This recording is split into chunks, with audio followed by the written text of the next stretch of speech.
చెప్పడు, ఇప్పుడు చెప్పడు, కసేపుడో చెబుతాడు. దేవుని స్తోత్రం, హల్లెలూయా. అంటే అర్థమేంటి? ఈ దేవుని యందు మనం ఏనాడైతే దీక్ష మాల గుర్తుపెట్టుకోవాలి. మాల ధరణ అనేది పవిత్రతకును, పరిశుద్ధతకును, ధ్యానమునకును, విశ్వాసమునకును, భక్తికిని, భయమునకు సాదృశ్యమైనది. అర్థమైందా? దీక్ష సహోదరులందరూ, దేవుడు ఎప్పుడైతే మీరు దేవుడు మాల మీ మనసులో వేసుకున్నారో, ఈ మాలేసి మీ వస్త్రాలు మార్చుకున్నారో, దేవుని యొక్క ప్రియులరా మీకు దేవుడు ఆధిక్యత ఇచ్చాడు, ఒక పవిత్రత ఇచ్చాడు, ఒక పరిస్థితి ఇచ్చాడు. అలాగే క్రైస్తవులైన మనందరము కూడా అందుకనే సిలువను ఎక్కడేస్తాం? బాప్తిజం తీసుకున్న తర్వాత ఏం చేస్తాం? ఇదిగో ఈమెకి తండ్రి, కుమారుడు, పరిశుద్ధాత్మను బాప్తిజం ఇచ్చాం, ఈమె నొసటన ఏవేస్తున్నా అన్నాడు, సిలువ గుర్తు చేస్తున్నాం. దేనికి? అయిపోయారు అంతే. ఏదంటే అదే బాప్తిజం తీసుకున్న వాళ్ళకి సాక్షిగా సిలువ గుర్తు చేస్తాం. దైవజనుడు బాప్తిజం తొట్లో, అర్థమైందా? చూడాలి, ఊరికి వచ్చి కూర్చుని బాప్తిజం తోటి ఎట్టు నుంచి చూస్తే కాదు, సిలువ వేస్తున్నాం. ఎందుకని?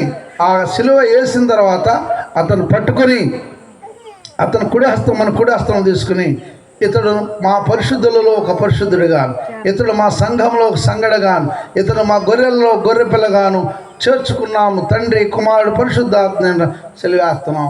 ఆఖరి దీవించేటప్పుడు కూడా మన ఫాదర్లు గారు కానీ మేము కానీ ఏం చేస్తాం? తండ్రి, కుమారుడు, పరిశుద్ధాత్మ. ఈ ఆకారం ఏ ఆకారం? అర్థమైందా? సిలువ విలువైనది. దేవుని స్తోత్రం, హల్లెలూయా, హల్లెలూయా. కల్వరి గిరిపై సిలువ భారం భరించితివా ఓ నా ప్రభువా. కల్వరి గిరిపై సిలువ భారం భరించితివా ఓ నా ప్రభువా. నా పాపములై నీ రక్తమును సిలువపైన అర్పించితివా. నా పాపములై నీ రక్తమును సిలువపైన అర్పించితివా. కల్వరి గిరిపై సిలువ భారం భరించితివా ఓ నా ప్రభువా. దుష్టుండెవడు పల్లము భూమి రుచితి తండ్రి ప్రకాలోన.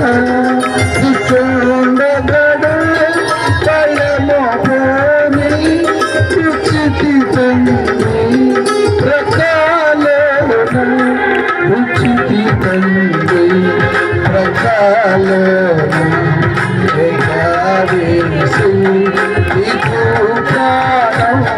సిలువ పైన అర్పించితివా. ప్రాణం సిలువ పైన అర్పించితివా. హల్లెలూయా. చెప్పాలి గట్టిగా, మళ్ళీ చెప్పాలి. 2 వాక్యాలు అన్నాక మీకు ఓపిక ఎట్టుంటుంది, అందుకని హల్లెలూయా చెప్పమన్నా. మంచిది. ఈ రాత్రి చాలా విషయాలు ఉండొచ్చు, టైం ప్రకారంగా కొద్ది నిమిషాలు చెప్తాం. ఒకే ఒక మాట, సిలువ మరణము ద్వారా మనకు కలిగిన మేలు మంచి. దేవుడి దగ్గరికి ఎందుకు వస్తారమ్మా? మేలు కోసం వస్తాం, కీడు కోసం వస్తాం? మేలంటే అర్థం ఏంటి? ఆశీర్వాదం. గుడికి ఎందుకు వెళ్తున్నాం? మేలే. దీక్షమాల ఎందుకు వేసుకున్నాం? మేలు కోసమే. 40 రోజులు ప్రార్థన మేలు కోసమే. ఇక్కడ ప్రార్థన ఎందుకు పెట్టుకున్నాడు? వినాయ్ వాడు డబ్బులు సంపాదించాడనా? కాదు. దేవుని ప్రార్థన మా ఇంటికి వస్తే మాకెంతో ఆశీర్వాదం. అందుకని అన్నాడు, పరిశుద్ధుల యొక్క పాదములు గృహంలో మోపుడతారు. దేవుడి వాక్యం అదే చెప్పాడు. ఏమన్నాడు తెలుసా? ప్రార్థన చేసిన వ్యక్తులు, అర్థమైందా? దైవ సేవకులు దేవుని నామం పేరిట వచ్చి ఆ గృహంలో ప్రార్థన చేస్తే దేవుడు ఏమన్నాడంటే, మీరు వెళ్ళి నా నామను ప్రార్థన చేసి రండి, ఆ గృహము, ఆ ఇంట్లో వారందరూ కూడా దీవించబడతారన్నారు. అందుకని దీక్షా సహోదరులు కూడా గమనించుకోవాలి. మీరు మాలేసుకున్నారంటే దేవుని ప్రియులారా, దేవుని యొక్క ఆశీర్వాదం మీకు వస్తుంది, దేవుని కృప మీకు తోడే ఉంటుంది. దేవుడు అనేకమైన అద్భుతాలు మీ జీవితంలో జరిగిస్తాడు. ఈ రాత్రికాల సమయంలో ఎపిసిల్ రాసిన పత్రిక 2వ అధ్యాయం 13వ వచనం. అయినను మునుపు దూరమైన దూరస్తులైన వేరు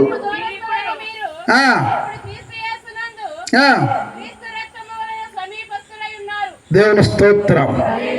సిలువ మరణము ద్వారా మనకు కలిగినది ఏంటంటే ఒకే ఒక మాట, దూరస్తులైన మనం. అంటే అర్థం ఏంటి? దూరస్తులు అంటే ఎవరిని దూరంగా ఉంచుతాం? పాపం చేసేవాళ్ళని మన దగ్గర రానివ్వం.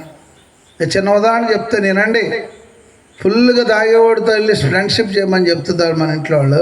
మీరు ఉన్నారు, మీ ఆయనతో ఉన్నాడు అనుకోండి, ముందు తాగుతున్నాడా, ఆడితో తిరగరంటామా మనం, వద్దంటాం. ఎందుకని? అర్థమైందా?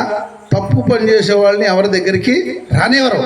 అనగా దేవుని ప్రియ సంగమా, ఈ రాత్రికాల వాక్య బలి చెప్తున్నాడు, మునుపు మీరు దూరస్తులైన వారు. అంటే పాపం దేవుడికి మనకి దూరం ఉందా, దగ్గరికి వచ్చిందా? ఎక్కడ దూరం అయ్యాం? ఏదేని తోటలో ఆదాము అవ్వ పాపం చేయటం వలన వారు దేవునికి దూరస్తులైపోయారు. ఏం చేశాడు దేవుడు? వాళ్ళు సాతాను మాట విని ఆ పండు తిన్న ఆదాం అవ్వ తిన్నాడు. వాళ్ళు ఏదేని తోట నుండి దేవుడు బయట దోశాడు. అదా వెళ్ళిపోవాలి నా దగ్గర నుంచే. నిన్ను ప్రేమించాను, ప్రతి ఉదయం సాయంత్రం నీతో మాట్లాడా, నీకు కావాల్సిన ఆహార పదార్థాలు చేశా, పళ్ళు ఇచ్చా, జంతువులు ఇచ్చా, పక్షులు ఇచ్చా, అన్నీ ఇచ్చా. ఈ రాత్రి దేవుని వాక్యం నిన్ను కూడా ప్రశ్నిస్తుంది.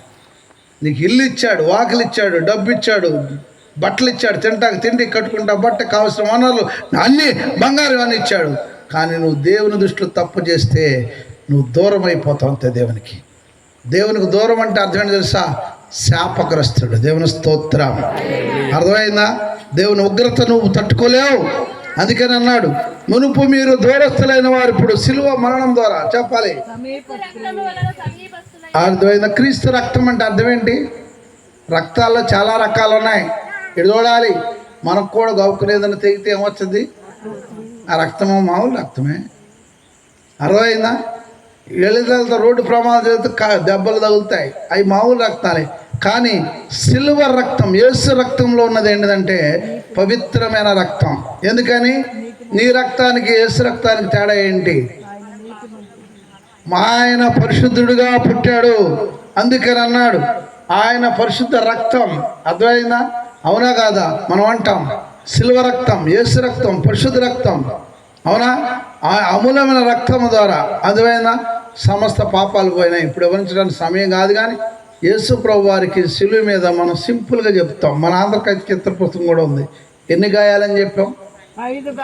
5 గాయాలు. అవునా? దాంట్లో ఉందిగా పాట, 5 గాయం. అవునా? పాడొద్దులే. 5 గాయాలు.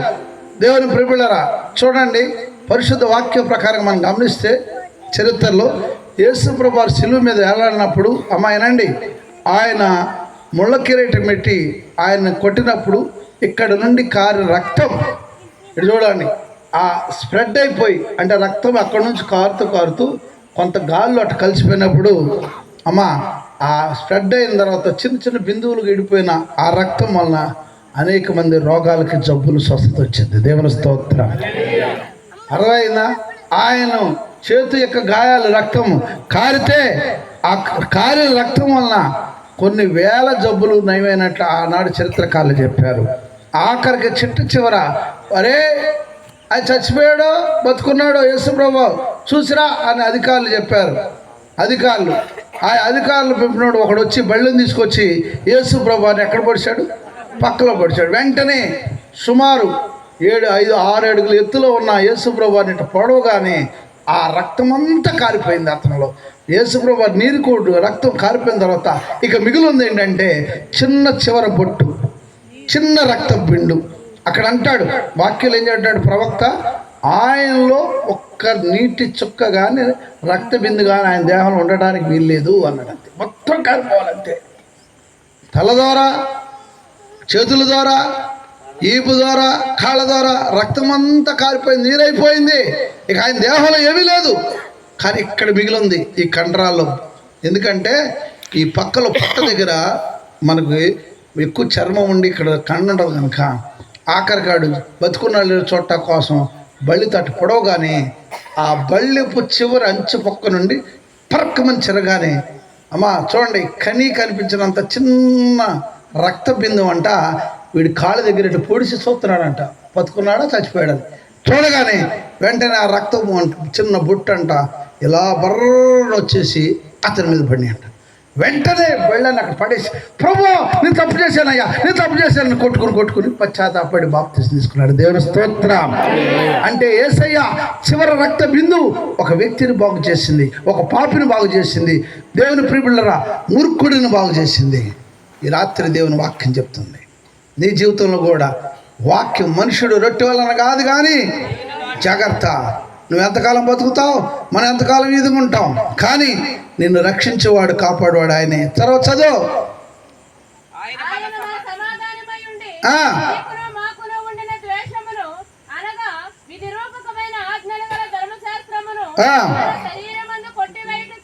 చాలు, దేవుని స్తోత్రం. అర్థమైందా? పూర్వకాలంలో రోమా ప్రభుత్వ కాలంలో కానీ పాత నిబంధన కాలంలో కానీ పాపం చేసిన వాళ్ళు ఏం చేయాలి చెప్పాలి, బలి అర్పణ అర్పించాలి. పాస్కా బలి అర్పణ దేనికోసం? పాప పరిహార్థ పరిపాలన. అందుకని అన్నాడు రక్త ప్రోక్షణ పాప పరిహార్థం. దేవుని స్తోత్రం. అయిపోయింది టైము, ముగిద్దామా? కొద్దిగా తేడాగా ఉండట్టు చెప్పండి, నాకు అదేమి ఉండదు. వాక్యం 5 నిమిషాలు చెప్పినా సార్ 10 నిమిషాలు చెప్పండి. మీరు వినగలి తింటేనే, పిల్లోడికి తింటే పెడతాం, తినపోతే ఏం చేస్తాం? దిష్టి తీసి ఊరు బాబా అది కూడా ఉందా? దేవుని స్తోత్రం. హల్లెలూయా. అర్థమైందా? ఒకటేనండి, అర్థమైందా? పెట్టేటప్పుడు తినాలి, వినగలిగినప్పుడే చెప్పాలి, వినలేనప్పుడు వదిలేయటమే. అర్థమైందా? దానిలో రాయమని దేవుడే చెప్పాడుగా, వినటం వల్ల ఏమొచ్చింది అన్నాడు. దేవుని స్తోత్రం. చక్కగా వచ్చేసారు, పగలంతా ప్రార్థనలోను, మళ్ళీ రాత్రికి వచ్చేసారు. ఇక్కడికి వచ్చి ఇప్పుడు వాక్యం వినలేదు అనుకోండి, మీరు దేనికి వచ్చినట్టు? అదొద్దు, అమ్ము తప్పమ్ము, నేను అనలా ఇదని. వింటున్నావా? ప్రార్థనకు వచ్చావు, దేనికి వచ్చావు? ప్రార్థనకు వచ్చావు. ఏముంది ప్రార్థన అయినా ఎనయ్య ముద్దెట్టాడు తిన్నా, తప్పేముంది దాంట్లో. దేవుని స్తోత్రం. అర్థమైందా? అంటే ఏం కావాలి? మనుషుడు దేని వల్ల బతుకుతాడు? అర్థమైందా? అందుకని ముందు నువ్వు బతికే భోజనం పెడుతున్నాడు. నేనే జీవాహారం, అవునా? దేవుని వాక్యము జీవాహారం. అందుకని నీ వాక్యము నన్ను, అంతే. ఒక పాట పాడి వదిలేస్తారేమో, నీ వాక్యమే. మీరు అట్టగా పాడతారని వాళ్ళకి తెలుసు. ఎట్ట కొట్టు పడాలి అందరికక్క.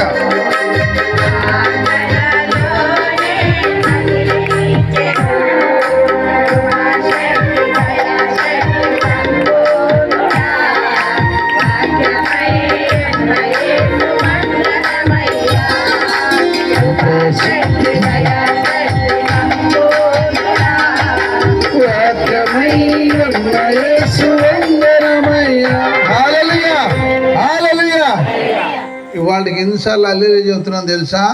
ఇది ఆదివారం రాత్రి ప్రార్థన అంటే కత్తి మీద సాము లాంటిదంట. దేవుని స్తోత్రం. అర్థమైందా? అవసరమైతే ఒకటి అంటారు, ఎందుకు నువ్వు అంతసేపు కొడతావు, పగలంతా వినలేదండి మేము. ఏంటి నువ్వు చెప్పేది అంటే మనం బలహీనపరిచే సమయం కూడా. అందుకనే దేవుని వాక్యం చెప్తుంది, యేసు ప్రభువారు శిలువ మీద మరణం పొందటం వలన మనం దేవునికి దూరస్తులమైన మనం దగ్గరికి వస్తున్నాం. అలాగే అర్థమైందా? ఆయన ఏమన్నాడు తెలుసా? మనల్ని దేన్ని పెట్టి కొనుక్కున్నాడంట. అర్థమైందా? అది కనుక గమనించుకోండి. ఆయన రక్తం మనం కొట్టినాడు. అక్కడ 15 వచ్చిన అంటున్నాడు,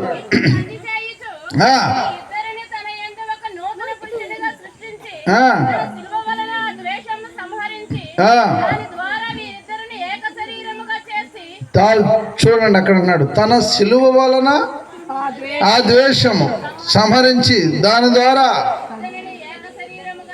చాలు, దేవుని స్తోత్రం.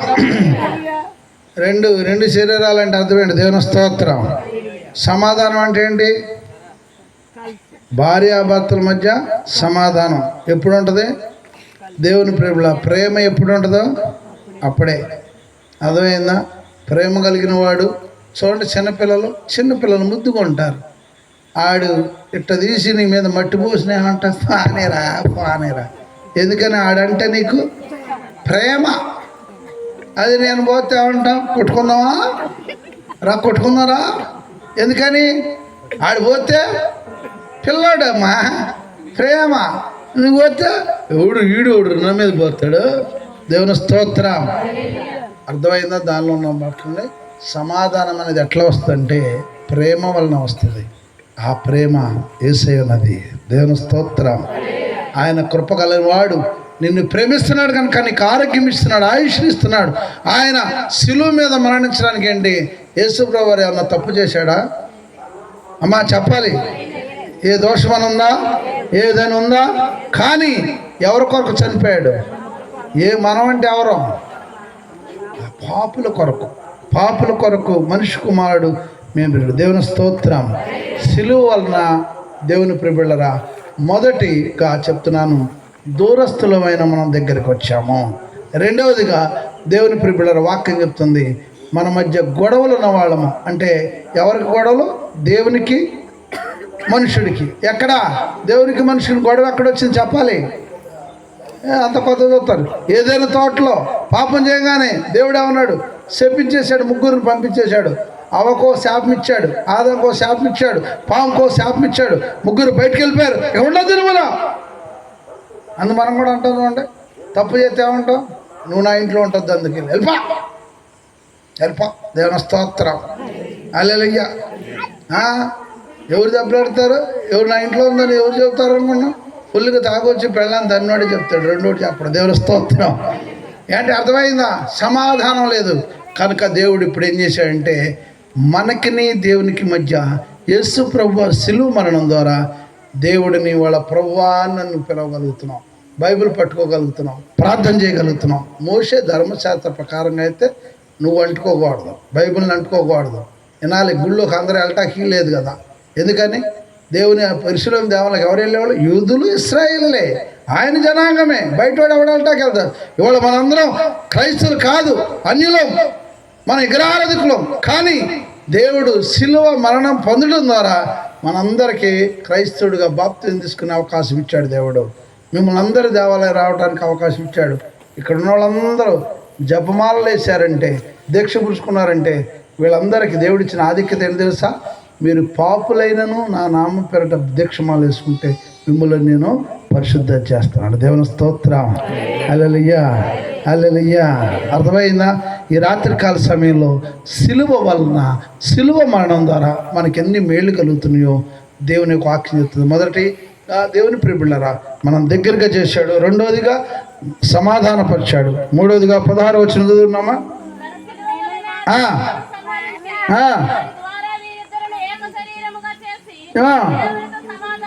హల్లెలూయా. ఎవరితో? దేవుని స్తోత్రం. దేవునితో సమాధానం లేకపోతే ఏమైంది చెప్పాలి. దేవుడు ఉగ్రత వస్తుంది తెలుసా? దేవుడు ఉగ్రత వస్తే ఎవడని తట్టుకోగలుగుతాం మనం చెప్పాలి. విన్నారా? వీళ్ళందరూ దేవునికి సమాధానం పట్టడానికి దీక్షమాలు వేసుకున్నాం. సమాధి పట్టడానికి లెండి డేస్ 40 రోజులు. ఏంటి సమాధానం? పశ్చాత్తాపడతాం. పాపంలో పుంటే సమాధానం వస్తుంది. అవునా కదా?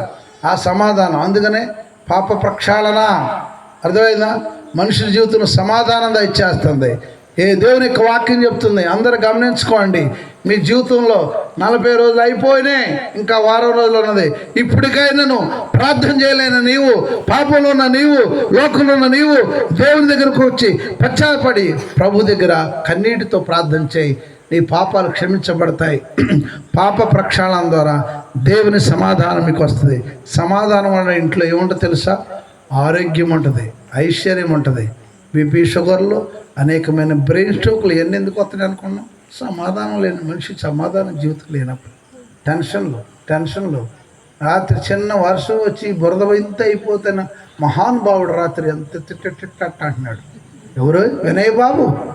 సమాధానం కోల్పోయాడు. నేను ఒకటే చెప్పిట్రా, దేవుడు ఉన్నాడు అన్నాడు. అందుకని అన్నాడు, అదేనా నమ్ముటనే మలితే దేవుని స్తోత్రం. హల్లెలూయా. దేవుని వాక్యం చెప్తుంది, సంతోషమే సమాధానమే, సంతోషమే సమాధానమే, సంతోషమే సమాధానమే నా సత్యమైన సంతోషం. హల్లెలూయా. నా సత్యమైన సంతోషము, సంతోషమే సమాధానమే, సంతోషమే సమాధానమే, సంతోషమే సమాధానమే. నా సత్యమైన సంతోషం, ఈ సంతోషమే నీకు కావాలినా, ఈ సంతోషమే నీకు కావాలినా, ఈ సంతోషమే నీకు కావాలినా. యేసు యొక్కకు రండి. హల్లెలూయా. యేసు యొక్కకు రండి. హల్లెలూయా. ఇవాళ చూడండి, ఈ 40 రోజులు దీక్షమాల వేసుకున్న వాళ్ళందరూ వాళ్ళ జీవితాలలో సంతోషం లేదో. దేనివలన? మనిషి సంతోషం లేనివాడు ఏం చేస్తాడు? సిగరెట్ ఎందుకు తాగుతాం? మైండ్ ఫ్రెష్గా ఉంటాం. మందు ఎందుకు తాగుతున్నాం? మన మానసికమైన బాధలను విడుదల పొందటానికి. అర్థమైందా? గబగబగా ఇప్పుడు మీరందరూ ఏం చేస్తున్నారు? మీకు సమాధానం ఉంటే ఒక సేర కొని పెడితే చాలు, సమాధానం వచ్చాక దేవుని స్తోత్రం, దేవుని స్తోత్రం. టప్పి 4 బాధి రా సేర తీసుకున్నాం. మా ఆయనంత మంచోడు, దేవుని స్తోత్రం. హల్లెలూయా. ఈ మధ్యకాలం ఇంకోటి అయిపోతుంది. ఏంటి తెలుసా? టప్ 4 బాధి బండెక్కికెళ్ళి వాటిలో టిఫినో లేదా భోజనం చేసేస్తే అయిపోతుంది. అంతే. మా ఆయనంత మంచోడు. ఇదా సమాధానం? అది కాదు. దేవుని సమాధానం వేరు. ఏంటి తెలుసా? ప్రేమ, ఐక్యత, సమాధానం. అందుకని అంటున్నాడు, సిలువ మరణం వలన మనకు వచ్చే 2వ మేలు ఏంటంటే సమాధానం. 3వదిగా ఎఫెసీయులకు రాసిన పత్రిక 1వ అధ్యాయం 7వ వచనం.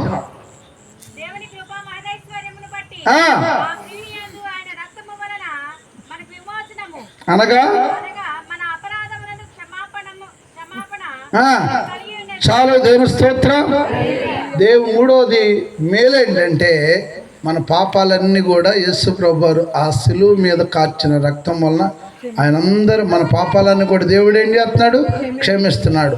ఇప్పుడు విన్నాం, దేవుడు ఒకవేళ పాపాలు క్షమించకపోతే ఏమైంది చెప్పాలి? ఏమైంది?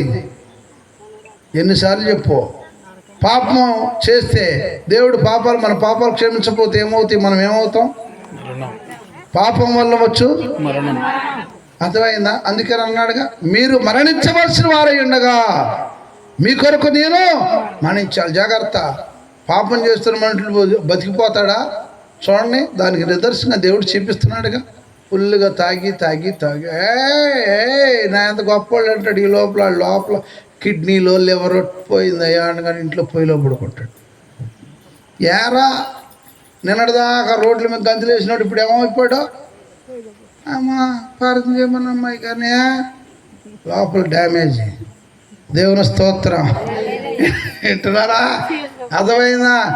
అలాగే చాలా ఉన్నాయి, ఇప్పుడు చెప్పడానికి సమయం కాదు. ఏ పాపము చేస్తావో అందుకని అన్నాడు దేవుడు. నువ్వు చక్కని మాట చెప్తాడు, మోసపోకడే ఏమి విత్తుతావో అదే పండుకో. అర్థమైందా? దేవుడు ఎక్కిరించబడ్డో. దేవుడు తెలుగు తక్కువాడు కాదు. నువ్వు చేసిన పాపానిగా స్త్రీ అయిన పురుషుడైన ఏ పాపం చేసావో ఆ పాపం నిమిత్తం నువ్వు చచ్చిపోవాల్సిందే. చూడండి, అనకూడదు కానీ కొంతమందికి ఎయిడ్స్ రోగాలు వస్తున్నాయి. ఎక్కడ నుండి వచ్చినాయి? మీ అమ్మబాబు పుట్టినప్పుడు ఏమన్నా నీ చర్యలు ఉన్నాయా? లేవా? నువ్వు చేసిన పాపం ఏంటో నీకు తెలుసు. అర్థమైందా? హార్ట్ అటాక్లు వస్తున్నాయి, బ్రెయిన్ స్ట్రోమర్స్ వస్తున్నాయి, అనేకమైన రోగాలు వస్తున్నాయి. దేనికి అనుకుంటున్నావు? నువ్వు చేసిన పాపం. అందుకని అన్నాడు, ఎవడి పాపము వాడిని అంతము చేసును అన్నాడు. దేవుని స్తోత్రం. అర్థమైందా? దేవుని ప్రియులారా, బైబిల్లో చాలామంది ఉన్నారు. అర్థమైందా? దేవుని యొక్క వాక్యం చూస్తాం కదా. సొలొమోను ఎంత గొప్ప జ్ఞానం కలిగినవాడు, ఐశ్వర్యవంతుడు, గొప్ప ఆశీర్వాదం ఇచ్చాడు దేవుడు. కానీ అతని పాపం వలన అతడే ఏమైపోయాడంటే భ్రష్టుడై హీనంగా చచ్చిపోయాడు. గొప్ప రాజు, బంగారంతో సింహాసనం మీద కూర్చున్న రాజు ఇప్పుడు భ్రష్టుడై భయంకరమైన చనిపోయాడు. దేవుని స్తోత్రం. కేవలం పాపం వల్లనే. దేవుడు 700 మంది భార్యలు చేసుకున్న బతుకో శుభ్రంగా అన్నాడు. 300 మంది దాసీలను పక్కన పెట్టుకున్న బతుకో శుభ్రంగా అన్నాడు. ఎప్పుడైతే అతడు ఆడవాళ్ళ మాటలని వెళ్ళి పూజలు పునస్కారాలు చేసి బయలు అష్టోర దేవతల యొక్క పూజలు చేశాడో వెంటనే యెహోవా దేవుడు వాడిని దేవుని ప్రేమిళ్ళలో గొప్ప రాజైనా సరే పట్టుకుని అతను నాశనం చేశాడు. అంటే అతని పాపం అతన్నే పట్టుకుంది. దేవుని స్తోత్రం. అర్థమైందా? అందుకేనన్నా పాప ప్రక్షాళన పొందుకున్నారు. ఎవరు వాళ్ళు? నిన్నవే పట్టణస్థులు. వారు చేసిన పాపం బట్టి దేవుడు ఏమన్నాడు? నిన్ను చంపేస్తున్నారో మీ అందరినీ 40 రోజులు టైం ఇచ్చాం అంటే వెంటనే వాళ్ళ ఉపవాసుడు ప్రార్థన పశ్చాత్తాపడితే వాళ్ళందరూ బ్రతికించబడ్డారు. ఇవాళ నేను కూడా అదే చెప్తున్నాను. ఈ 40 రోజులు నువ్వు ప్రార్థనకు వచ్చి దేవుని అడుగుతున్నావు కనుక దేవుడు నిన్ను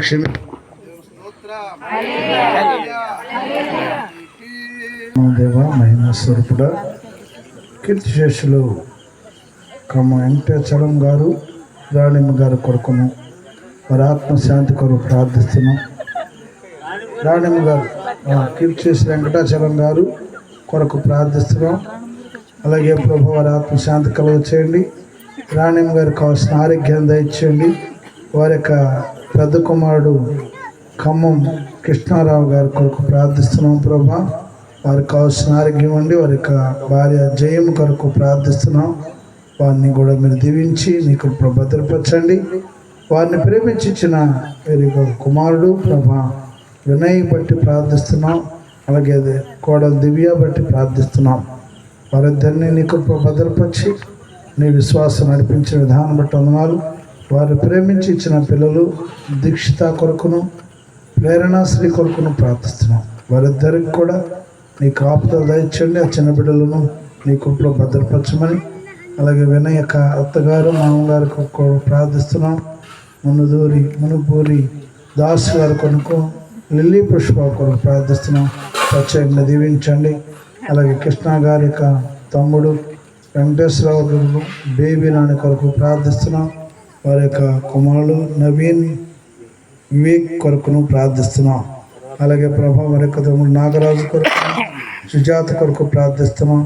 వారి కుమార్తె అల్లుడు గారు ప్రభా యారం దాస్ గారి కొరకును మౌనిక కొరకు ప్రార్థిస్తున్నాం.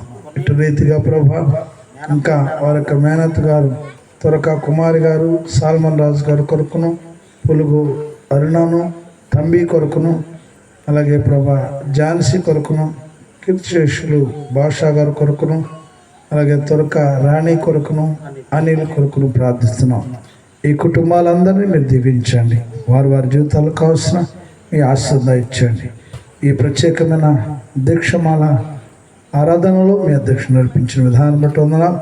ఎత్తబడిన వాక్యాలు బిడ్డలు నీరు కట్టి పిలిపించండి వారి ఉదయంలో. అలాగే వచ్చిన వారందరినీ ఆయా గ్రామస్తులను సంఘస్థులను వారి కుటుంబాలను దీవించండి. అలాగే దీక్ష సహోదరులు మా మధ్య కేథోలిక్ సహోదరులు ఉన్నారు, మా సిఎస్ఐ సహోదరులు ఉన్నారు. వీరందరూ మాలధరణ వేశారు కనుక ప్రభా వారి జీవితాలు సరిదిద్దుకుంటకును, వారి పాపాల పక్షాలను అందుకుంటుకును, వారికి కావాల్సిన ఆత్మీయమైన ఆశీర్వాదాలు దయచేయండి. అలాగే ప్రభా మా మధ్య ఉన్న ఆర్కెస్ట్రా టీంను బట్టి సౌండ్ సిస్టాన్ని బట్టి ప్రార్థిస్తున్నాం. ప్రియ తమ్ముళ్ళను మీరు దీవించి ఆస్వాదించండి. ఇంకా వారు అనేక చోట్ల వాడబడినట్లుగా మీరు దీవెన దయచేయండి. ఈ రీతిగా ప్రభా ఇక్కడ పరిచయం చేసిన యూత్ వారు ఉన్నారు, వారిని ప్రత్యేకంగా దీవించండి. వచ్చిన ప్రభు ప్రతి ఒక్కరిని ఈ మైకుదరని అందరి పేరు దీవించండి. నాకు ముందుగా వాక్యం చెప్పిన సుధాకర్ గారిని బట్టి బెనర్జీ మాస్టర్ గారిని బట్టి వారి కుటుంబాలను దీవించండి. వారి సేవలు ఉద్యోగాలు దీవించండి. దీనుడు అల్పన ఇచ్చిన సేవను కుటుంబాన్ని దీవించి మళ్ళా మేమందరము కూడా ప్రభా మరొక రాత్రి కలిసి వరకు మీ సన్నిధిని కాపుతారు అందరికీ దయచేసి మీ సజీవులకు ఉంచమని. కొంచెం ఇబ్బంది వచ్చినా మళ్ళీ కరెంట్ ఇచ్చారు దేవానికి వందనాలు. కనుక తదుపరి జరుగు ఆ యొక్క ప్రేమ విందు కార్యక్రమం మీ అధ్యక్షుని జరిగించి ఆయా ప్రియ కుటుంబాన్ని దీవించమని ఘనతా మహిమలు పొందమని యేసునడుచున్నాం తండ్రి. ఆమేన్.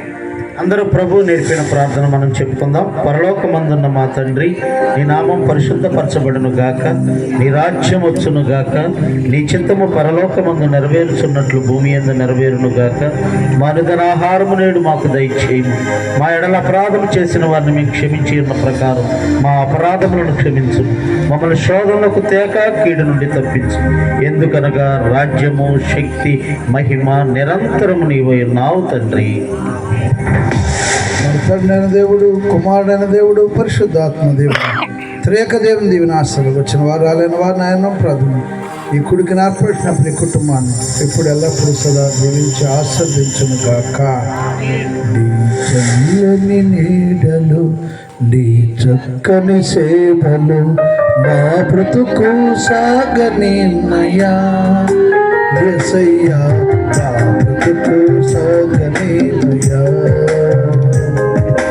మా బ్రతుకు సాగనిన్నయా యేసయ్యా, మా బ్రతుకు సాగనిన్నయా. కష్టాలు ఎన్ని వచ్చినా శోధనలు ఎదురైనా, కష్టాలు ఎన్ని వచ్చినా శోధనలు ఎదురైనా, నాకు చాలు నీ కాపుదలమే, నీకు నాకు నీ కాపుదలమే, నీ పరిశుద్ధాత్మతో ఆవరించుమా. నీ చల్లని నీడలు, నీ చక్కని చేవలు నా బ్రతుకు సాగనిమయా యేసయ్యా, నా బ్రతుకు సాగనిమయా. ఏర్పరచబడిన వంశమే, రాజులైన యాజకులుగా చేసితివి, ఏర్పరచబడిన వంశమే,